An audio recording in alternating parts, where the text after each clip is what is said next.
2012-00127. Saya mahasiswi semester 6 Prodi Pendidikan Agama Islam. Dan pada kesempatan kali ini, di video ini saya akan menjelaskan materi tentang lafaz dari segi penggunaannya untuk memenuhi ujian tengah semester saya pada mata kuliah Ushul Fikih 2 dengan dosen pengampu Ibu Rina Juliana MPDI. Dan pada video kali ini saya akan menjelaskan tentang hakikat dan majas. Untuk itu, silakan disimak videonya. Saya akan membahas tentang lafaz dari segi penggunaannya. Dalam hal ini terbagi menjadi dua, yaitu yang pertama namanya hakikat dan yang kedua ada namanya majas. Langsung saja ke penjelasannya. Hakikat itu apa sih? Hakikat secara definisi ialah lafal yang digunakan sebagaimana tujuan awalnya atau lafal yang digunakan sebagaimana makna asalnya. Contohnya adalah kursi, misalnya ya. Kursi itu dipakai untuk menunjukkan kepada makna tempat duduk. Misalnya kursi terbuat dari kayu yang ada kakinya. Kursi itu dengan makna hakikatnya, karena memang kursi pada asalnya dipakai untuk menunjukkan kepada benda yang dipakai untuk tempat duduk. Itu namanya hakikat. Kemudian yang kedua yaitu majas. Majas adalah nama untuk setiap lafal yang dipinjam untuk digunakan bagi maksud di luar apa yang ditentukan. Atau definisi lain, misalnya lafal yang digunakan bukan untuk apa yang ditentukan dalam bentuk yang dibenarkan.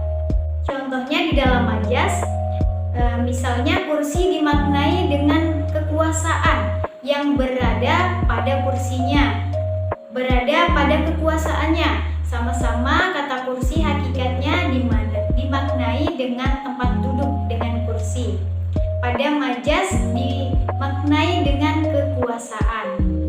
Nah, hakikat itu ada 3 macam.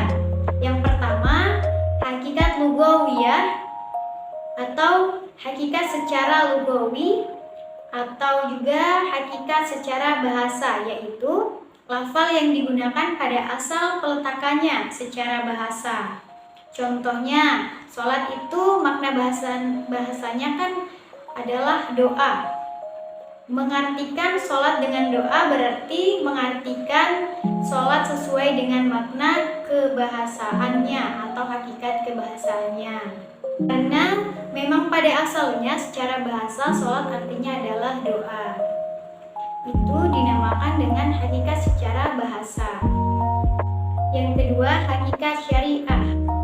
Hakikat syar'i, hakikat secara syariat, yaitu lafal yang digunakan untuk makna yang ditentukan untuk secara syariat.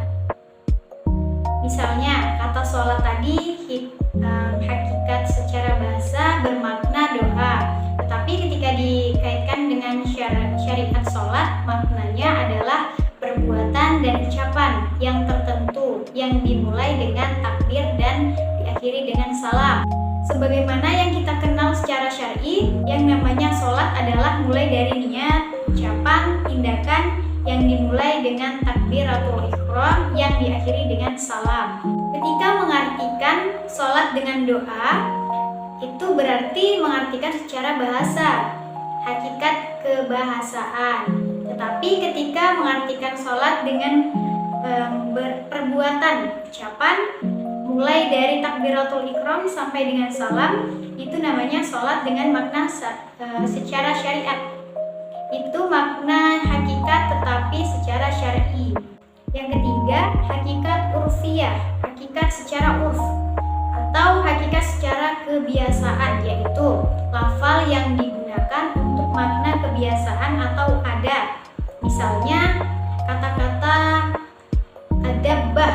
Nah, dabbah secara bahasa bermakna makhluk melata. Jadi semua makhluk melata itu dinamakan dengan dabbah secara bahasa.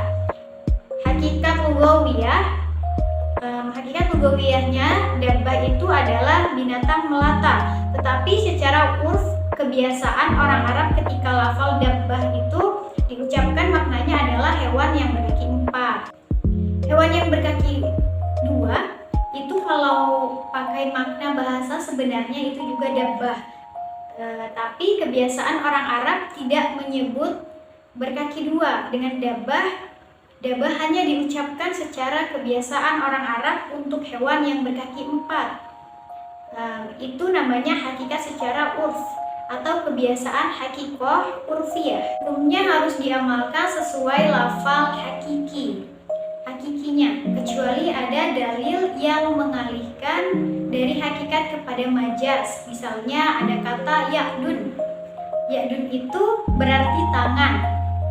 Selagi kata ya'dun itu bisa diartikan tangan, maka tidak boleh diartikan kepada makna yang lain.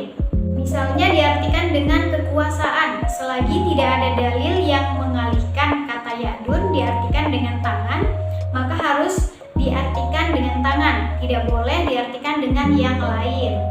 Bagaimana kalau terjadi pertentangan antara hakikat dan majaz? Saat terjadi pertentangan antara hakikat dengan majaz, maka yang didahulukan adalah hakikatnya. Kenapa? Karena makna itu dibuat pada awalnya untuk makna hakikat, bukan untuk makna majaz. Misalnya, ada seorang suami mengatakan kepada istrinya, "Pulanglah." Maka itu harus dimaknai secara hakikat, yakni menyuruh istrinya untuk pulang. Tidak bisa diartikan dengan menceraikan, kecuali ada dalil lain.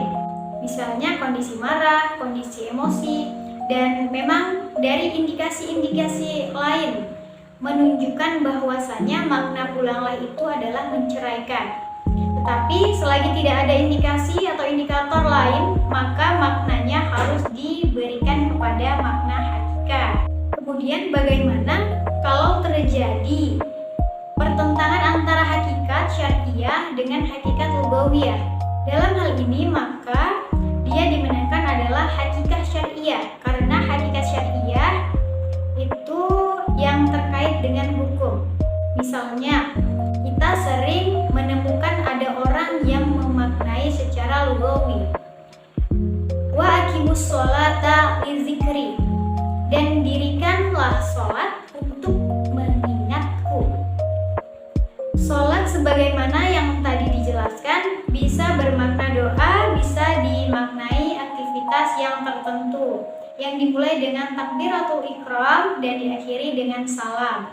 Dalam hal ini yang harus didahulukan maknanya syar'i, tidak bermakna lugawi. Tidak berarti bahwasannya kemudian ini perintah berdoa saja untuk mengingat orang Islam. Yang penting berdoa untuk mengingat Allah, karena makna sholat itu berdoa. Sebagaimana makna syariatnya, misalnya makna tidak boleh ketika terjadi pertentangan seperti ini, maka yang didahulukan adalah memaknai sebuah kata itu sebagaimana hakikoh syar'iyah. Itu tentang hakikat, kemudian masuk ke majaz. Sama dengan hakikat, majaz juga dibagi menjadi 3. Yang pertama, majaz lugawi atau bahasa, yaitu menggunakan lafal bukan untuk arti yang sesungguhnya karena adanya qarinah lugawi atau tuntutan kebahasaan. Kemudian yang kedua, ada majaz secara syar'iyah, menggunakan lafal bukan untuk arti yang sesungguhnya karena ada qarinah syar'iyah atau tuntutan syariat. Yang ketiga, majaz secara urfi atau kebiasaan, menggunakan lafal bukan untuk arti yang sesungguhnya karena adanya kecocokan dan tuntutan kebiasaan. Nah, itu penjelasan tentang hakikat dan majaz. Bagaimana hukumnya majaz? Majaz bisa dipakai hanya kalau makna salah secara hakikat. Tidak bisa dipakai artinya selagi sebuah kata itu bisa dimaknai secara hakikat, maka dimaknai secara hakikat. Kalau sudah tidak bisa, baru beralih kepada makna majaz. Demikian penjelasan dari saya tentang hakikat